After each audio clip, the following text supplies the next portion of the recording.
மாண்புமிகு முதலமைச்சர் அவர்களால் பல்வேறு சிறப்பு திட்டங்கள் தொடர்ந்து செயல்படுத்தப்பட்டு வருகிறது. அந்த வகையில் நலம் காக்கும் ஸ்டாலின் என்கின்ற ஒரு மகத்தான திட்டம் கடந்த ஆகஸ்ட் திங்கள் 2ஆம் தேதி சென்னையில் மாண்புமிகு முதலமைச்சர் அவர்களால் தொடங்கி வைக்கப்பட்டது. இந்த திட்டத்தை பொறுத்தவரை தமிழ்நாடு முழுவதிலும் 1256 இடங்களில், குறிப்பாக பெருநகர சென்னை மாநகராட்சியில் 15 இடங்களிலும் 10 லட்சத்திற்கும் மேற்பட்ட மக்கள் தொகை கொண்ட 5 மாநகராட்சிகளில் தலா 4 என்கின்ற வகைகளிலேயும் 10 லட்சத்திற்கும் குறைவான மக்கள் தொகை கொண்ட 19 மாநகராட்சிகளில் தலா 3 என்கின்ற வகைகளிலேயும் தமிழ்நாட்டில் இருக்கிற 388 வட்டாரங்களில் தலா 3 என்கின்ற வகைகளில் 1164 என்கின்ற வகையிலும் ஒட்டுமொத்தமாக 1256 முகாம்கள் நடத்தப்படும் என்று மாண்புமிகு முதல்வர் அவர்கள் அறிவித்தார்கள். அறிவித்ததற்கு ஏற்ப இன்றைக்கு ஒவ்வொரு சனிக்கிழமையும் தமிழ்நாட்டின் வருவாய் மாவட்டங்கள் 38லும் இந்த முகாம்கள் நடைபெற்றுக் கொண்டிருக்கிறது. கடந்த சனிக்கிழமையோடு சேர்த்து 9 வாரங்கள் இந்த முகாம்கள் நடத்தப்பட்டிருக்கிறது. இந்த 9 வாரங்களில் நடத்தப்பட்ட முகாம்களில் மொத்தம் 333 இடங்களில் நடைபெற்று முடிந்திருக்கிறது. எனவே கடந்த வாரம் வரை 333 இடங்களில் நடைபெற்றிருக்கிற முகாம்களில் ஒட்டுமொத்தமாக பயன்பெற்றிருக்கிற மருத்துவ பயனாளர்களின் எண்ணிக்கை 5,29,458. 10வது வாரமாக இன்றைக்கு தமிழ்நாடு முழுவதிலும் 39 இடங்களில் நடைபெற்றுக் கொண்டிருக்கிறது. 38 வருவாய் மாவட்டங்களிலும் மாவட்டத்திற்கு 1 என்கின்ற வகைகளிலும், திருவண்ணாமலையை பொறுத்தவரை அதிக ஒன்றியங்கள் இருக்கின்ற காரணத்தினால் அங்கே 2 இடங்களில் என்கின்ற வகைகளில் 39 இடங்களில் நடைபெற்றுக் கொண்டிருக்கிறது.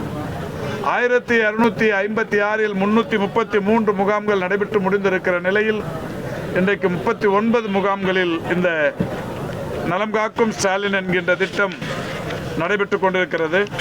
இந்த முகாம்களை பொறுத்தவரை பல்வேறு சிறப்பு திட்டங்கள் இதிலே நடைமுறைக்கு வருகிறது. குறிப்பாக மாற்றுத்திறனாளிகளுக்கு சான்றிதழ் தருகிற திட்டம் இதில் நடைமுறையில் இருக்கிறது. மாற்றுத்திறனாளிகளுக்கான சான்றிதழ் பெற வேண்டும் என்று சொன்னால் மருத்துவர்களின் ஆலோசனை, மருத்துவர்களிடத்தில் எத்தனை சதவிகிதம் அவர்களுக்கு அந்த பாதிப்பு இருக்கிறது என்பதற்கான சான்றிதழ், தொடர்ந்து வருவாய் அலுவலர் சான்றிதழ், பிறகுதான் மாற்றுத்திறனாளிகளுக்கான சான்றிதழை பெற முடியும். எனவே மாற்றுத்திறனாளிகள் பல்வேறு அலுவலகங்களுக்கு ஏறி இறங்கி கொண்டிருக்க வேண்டிய அவசியம் என்பது கடந்த காலங்களில் இருந்தது. அந்த வகையில் இன்றைக்கு மாண்புமிகு தமிழ்நாட்டின் முதலமைச்சர் அவர்கள் இதுபோன்ற சிறப்பு முகாம்களின் வாயிலாக அந்தந்த பகுதிகளிலேயே நடைபெறுகிற முகாம்களில் மாற்றுத்திறனாளர்கள் நேரடியாக வருகை தந்து அவருடைய மாற்றுத்திறன் சக்தியை மருத்துவர்களிடத்தில் காட்டி உடனடியாக அன்றைக்கே அந்த சான்றிதழ் பெற்று செல்லுகிற நிலை என்பது உருவாக்கப்பட்டிருக்கிறது. அந்த வகையில் இப்பொழுது கூட நானும் நம்முடைய மரியாதைக்குரிய சட்டமன்ற உறுப்பினர் அவர்களும் மாற்றுத்திறனாளர் அலுவலகத்தின் மாவட்ட அலுவலர், அதேபோல் இங்கே இருக்கிற ஒன்றிய தலைவர்கள், ஊராட்சி தலைவர்கள் எல்லாம் கலந்து கொண்டு இந்த சான்றிதழை தந்திருக்கிறோம். அதோடு மட்டுமல்லாது காப்பீட்டு திட்டம், முதலமைச்சர் காப்பீட்டு திட்டத்தை பொறுத்தவரை தமிழ்நாட்டில் 1,47,00,000 குடும்பங்கள் அதன் மூலம் பயன்பெற்று வருகிறார். இருந்தாலும் புதிய குடும்பங்கள் இந்த திட்டத்தில் இணைவதற்குரிய நடவடிக்கையாக நலம் காக்கும் ஸ்டாலின் முகாம்களில் இங்கே பதிவு செய்த உடனே அவர்களுக்கு அந்த திட்டத்தில் அங்கத்தினர்களாக ஆகி அதற்கான சான்றிதழும் அடையாள அட்டையும் தரப்படுகிறது. இதுவுமே மிக எளிதாக பொதுமக்கள் அனைவரையுமே முதலமைச்சர் காப்பீட்டு திட்டத்தில் இணைப்பதற்குரிய ஒரு மிக சிறந்த எளிய நடவடிக்கையாக இன்றைக்கு தொடர்ந்து கொண்டிருக்கிறது. அதோடு மட்டுமல்லாது இந்த முகாமில் பல்வேறு வகைகளில், குறிப்பாக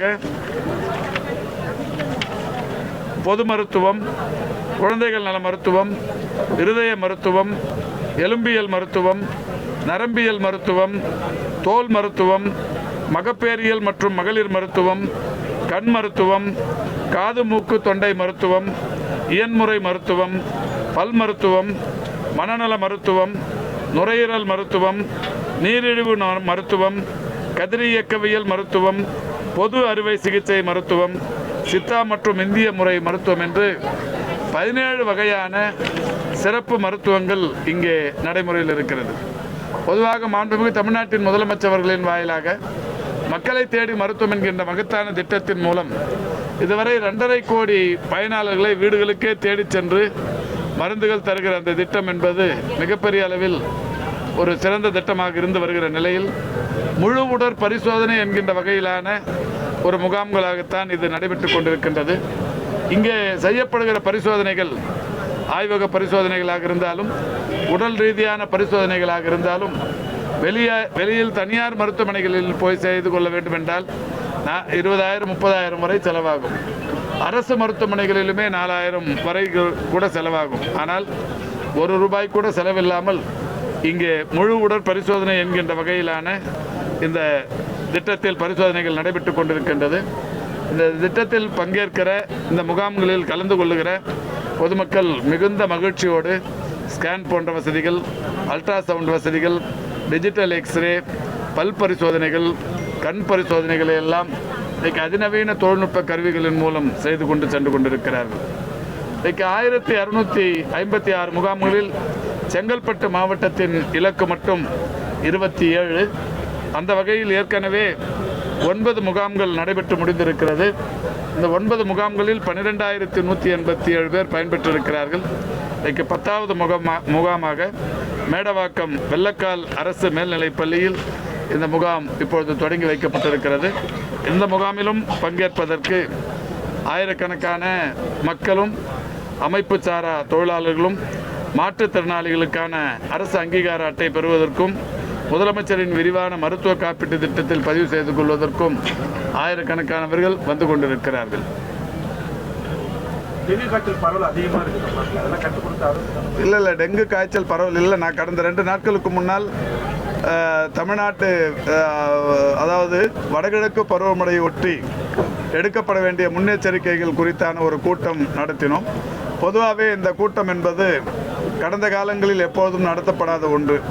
மாண்புமிகு தமிழ்நாட்டின் முதலமைச்சர் அவர்கள் மக்கள் நல்வாழ்வுத்துறை, ஊரக உள்ளாட்சித்துறை, நகர்ப்புற உள்ளாட்சித்துறை ஆகிய சேவைத்துறைகளை எல்லாம் ஒருங்கிணைத்து ஒவ்வொரு ஆண்டும் வடகிழக்கு பருவமழைக்கு முன்னால் நாம் செய்ய வேண்டிய முன்னெச்சரிக்கை நடவடிக்கைகள் குறித்து விவாதித்து அவரவர்களுக்கு உரிய பொறுப்புகளை ஆவணங்களாக தந்து அனுப்புவது என்பதும், தொடர்ந்து அவர்கள் அந்தந்த மாவட்டங்களுக்கு சென்றதற்கு பிறகு மாவட்ட அளவில் கூட்டங்களை நடத்தி மக்களை பாதுகாப்பதற்கு, மழை வெள்ள பாதிப்புகளிலிருந்து அவர்களை தற்காத்து கொள்ள செய்வதற்குரிய நடவடிக்கைகளை தொடர்ந்து எடுத்துக்கொண்டிருக்கிறார்கள். அதனால்தான் கடந்த 4.5 ஆண்டில் ஏற்பட்ட மிகப்பெரிய அளவிலான புயல் பாதிப்புகள், வெள்ள பாதிப்புகளிலிருந்து மக்கள் மிகப்பெரிய அளவில் பாதுகாக்கப்பட்டிருக்கிறார்கள்.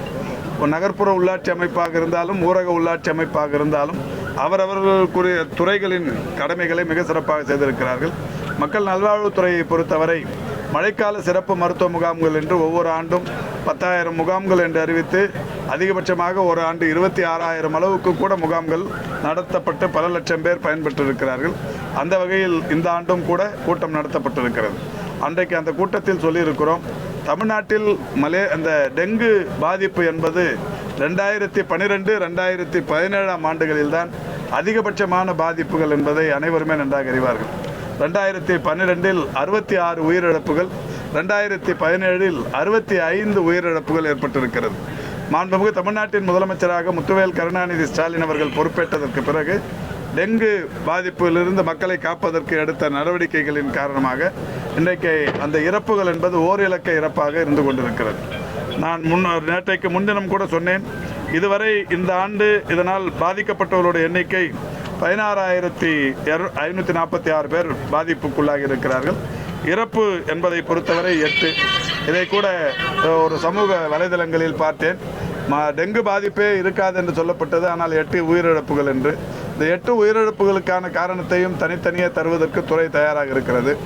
இது மாதிரியான டெங்கு காய்ச்சலுக்குள்ளானவர்கள் உடனடியாக மருத்துவரை அணுகி சிகிச்சை பெற்றுக் கொள்ள வேண்டும்.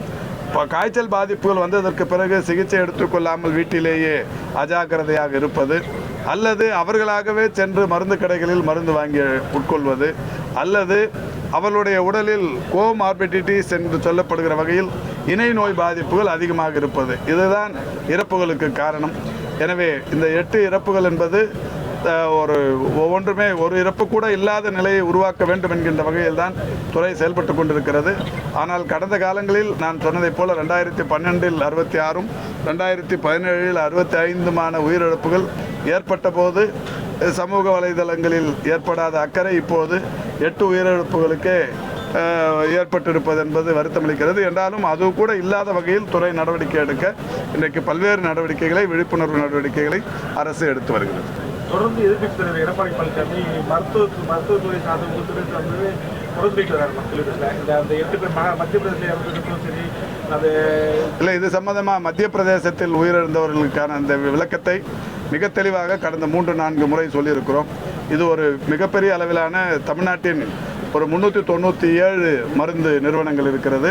இந்த 397 நிறுவனங்களின் வாயிலாக ஏறத்தாழ 100 நாடுகளுக்கு வருடத்திற்கு 12,000 முதல் 15,000 கோடி வரை ஏற்றுமதி வர்த்தகம் நிலவுகிறது. இதில் அனாவசியமாக கருத்துக்களை தெரிவித்து அரசியல் படுத்துவது என்பது சரியான ஒன்றல்ல. இது எப்படியோ எடப்பாடி பழனிசாமிக்கு தெரியாமல் இருப்பது வருத்தமாக இருக்கிறது.